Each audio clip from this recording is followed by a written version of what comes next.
Today we bring you the 10 best motorcycles for beginners. Before we continue, please press the subscribe button and the bell notification icon to receive regular updates whenever we upload a video. 10. Honda Rebel 500.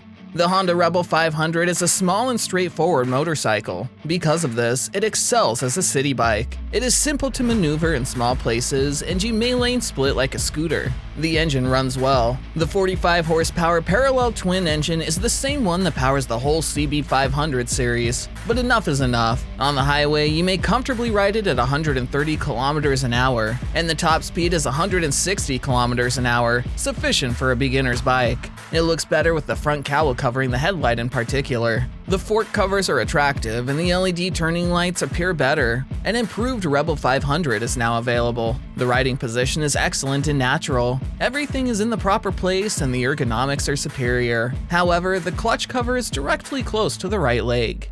9. Yamaha MT-03. The two-cylinder engine in the MT-03 isn't precisely a neck snapper, but nothing in this class is. Instead, it has a startlingly smooth delivery and perhaps is in the range of 41 horsepower. The engine provides excellent fueling and highly linear response, which exhibits no vibration even as you approach its almost 12,000 RPM redline. This is made possible by a tried-and-true cable throttle. The torque is more than enough, and it's also supplied smoothly and without significant peaks, allowing my colleague to quickly raise the front wheel like a hooligan during the journey. This engine's performance is highly beginner-friendly, yet it still provides enough thrills to make an experienced rider smile. 8. KTM Rc390.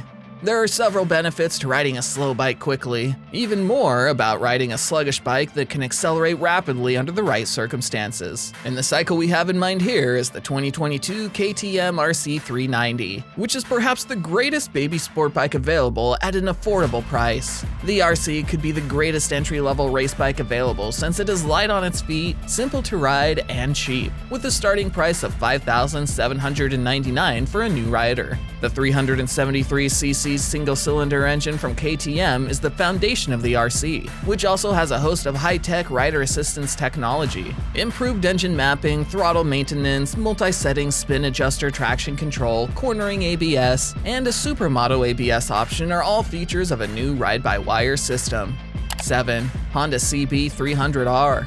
The Honda CB300R was created and constructed in 2017 in preparation for 2018, replacing the CB300F. The single-cylinder engine produces 27 Nm of torque and 31 horsepower. The entire range is sensitive. Astonishingly, a bike with such a modest carrying capacity is content to idle at 75 miles per hour all day if necessary. The projected peak speed of 95 miles per hour is perhaps a bit of a stretch and not something you would want to tolerate or put the bike through for very long, but there is plenty of power to overtake and get you out of any sticky circumstances. The bike was not made to go fast. People considering the cycle as a commuter option will be happy to discover that, according to various evaluations, the Honda gets 60 miles per gallon. Although the show-off forks on the front are not adjustable, you may customize the 5-setting preload on the rear. 6. KTM Duke 390. KTM's 390 Duke doesn't appear to be anything spectacular at first glance. It has a 390cc single-cylinder engine and is a physically compact motorcycle. As you urgently attempt to understand the angular white and orange item sitting in front of you, your eyes jumping between it and the spec sheet in your hands, you mutter to yourself, single cylinders sound like sewing machines. To ride this machine, you don't even need a full motorbike license. As you set your helmet down on the seat and do another lap around the vehicle, you observe that the exhaust pipe is the width and length of a pipe cleaner, and the tires are narrow. It could also be a scale replica of the 1290 Super Duke R, its larger sister. The mobility of the Duke is a strong point. It has a short wheelbase, reportedly 53.4 inches, which makes turns fun for it. Its 362 CW measured pounds make leisurely movements a delight and are exceptionally accommodating to tight turns. 5. Kawasaki Z400. Kawasaki Z400 is incredibly light. The business made it a point to emphasize this feature at launch. This Z is lightweight and portable, weighing only 363.8 pounds, making it simple to move and throw around. Concerning weight, the model's design makes it a great beginner bike. I've frequently argued that because of its shortcomings, new riders didn't get an opportunity to develop with the bike. 300s weren't such ideal beginner bikes. Instead, they quickly outgrew it after only a season, prompting them to hit the market again in search of yet another bike that would enable them to continue learning. The small engine is much more powerful and adaptable than its predecessor, giving a beginner rider more options for a more extended period. Even though there is just a 100cc difference, it's enough to transform the bike from a specialty item to a reliable starter. 4. Suzuki SV650X. The 2020 Suzuki SV650X radiates a vibe of cool. The X combines the desirable feel of a period-feel daily use bike with the style of a throwback cafe racer to create the appearance of a competitive machine. When viewed from the front, the Suzuki SV650X flows from a short nose fairing, and the ace clip-ons hug the fuel tank, which has a hench-like appearance. The trellis frame and exposed engine add to the almost naked appearance, drawing the attention of many fans. But of course, you pay dearly for the aesthetics. The SV650X costs $1,300 more than its plain SV650 sibling. Nevertheless, I felt at ease the moment I climbed aboard the SV650X. I was thrust into a relaxed front position with foot pegs tucked up for a great cafe racy feel and clip-ons that are risers rather than low set. It was instantly clear that I could lean the flat foot on one side when I initially crossed my leg across. 3. Honda CBR 300R.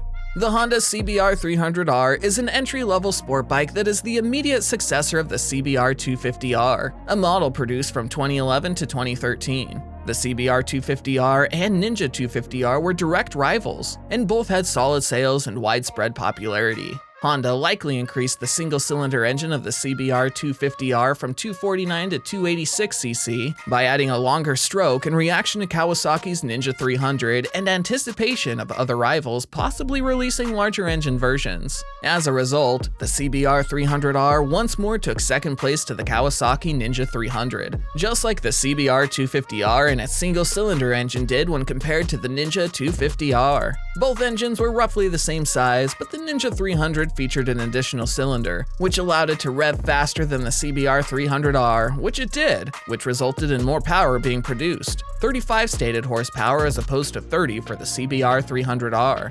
2. Harley Davidson Street 500.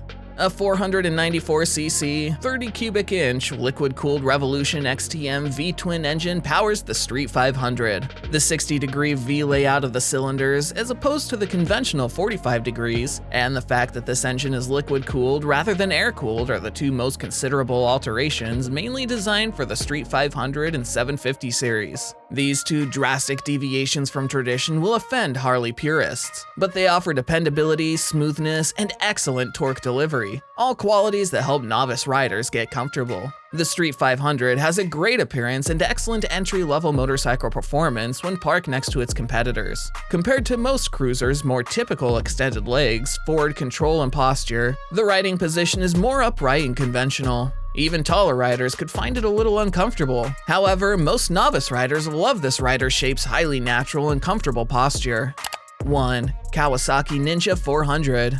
Although the Ninja 400 has a distinctive appearance, how different is it underneath? The response is a lot. The 400 employs a trellis structure rather than the 300's diamond frame, which is another significant distinction. The redesigned frame, influenced by the H2, is lighter than the semi-cradle unit on the 300, employs the engine as a rigidly mounted stressed element, and permits the attachment of a swing arm without the need for extra frame crossmembers, further lowering weight. The front suspension has a 41mm fork, up from a 37mm fork on the 300, but the rear suspension remains the same. The front brake disc on the 400 has also grown from 290mm to 310mm, making it, according to Kawasaki, the biggest in its class. While ABS is currently required, a non-ABS variant, like the one found on the Ninja 300, may become available.